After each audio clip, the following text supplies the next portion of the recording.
Bhojpuri film Nirahua हिंदुस्तानी की sequel film Nirahua हिंदुस्तानी 2 को बिहार, झारखंड और नेपाल के सिनेमाघरों में बम्पर ओपनिंग मिली। फिल्म की सफलता का आलम यह है कि दूसरे दिन की कलेक्शन में भारी उछाल आया है। सिनेमाघरों में संख्या भी बढ़कर 84 हो गई है।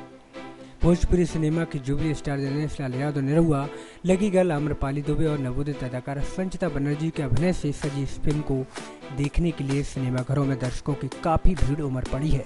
पहले दिन अधिकांश सिनेमाघरों में शो शुरू होते ही पहले ही हाउसफुल हो का बोर्ड लगा दिया गया, तो कहीं सिनेमाघरों में हाउसफुल होने की वजह से टिकट न मिलने से दर्शकों के चेहरे पर मायूसी दिखी। कहीं दर्शकों का एडवांस टिकट लेकर दूसरे शो का इंतजार करना पड़ा। वहीं देखा गया कि आम्रपाली, निरहुआ और रवि किशन एक साथ फिल्म देखने पहुंचे।